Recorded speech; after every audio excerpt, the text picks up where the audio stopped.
Mä itse kiinnostuin asiasta tuosta varmaan tästä nyt aikaa tuollainen 6 vuotta. Ja sitten menin semmoiselle kuin Aarenmaan alla.com foorumille ja katselin, mitä siellä kaverit on löytänyt, ja sitten mä ajattelin, että tämmöinen laite pitää itsellekin hommata sitten, että siitä se lähti. Mä itse olen sellainen, että mä niin järjestän sitä aikaa enemmän, että se on sitten se päivä, mutta on sitten taas, että menee pariksi tuntia lupaa pelloille sitten, että aina pitää muistaa se, että niin kun on luvat kunnossa maanomistajalta. Mä aika tarkkaan käyn aina alueen, minkä mä niin katson, että menen sellaista hiljaista vauhtia, mutta yleensä mä niin haravoin ja sitten kun rupeaa löytymään, niin sitten tarkennan sitä aluetta itse. Että käytän paljon karttoja, vanhoja karttoja hyväksi, nykypäivän karttoja.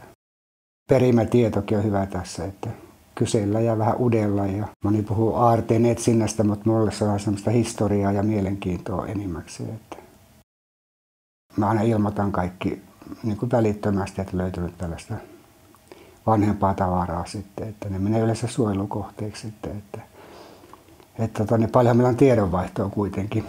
Sitten on Facebookissakin omat sivut, että siellä on alan harrastajia, mitkä on pitkään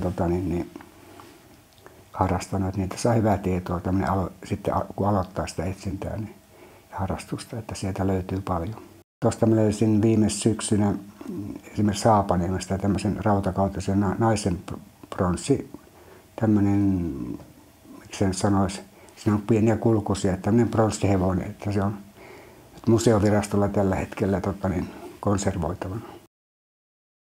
Onhan se hieno tunne, kun on löytänyt, niin se on, joskus tippuu lippalakki päästä ja on onnensa kukkuloilla, mutta sitten taas se arki alkaa siinäkin harrastuksessa sitten, se on aina hienoa.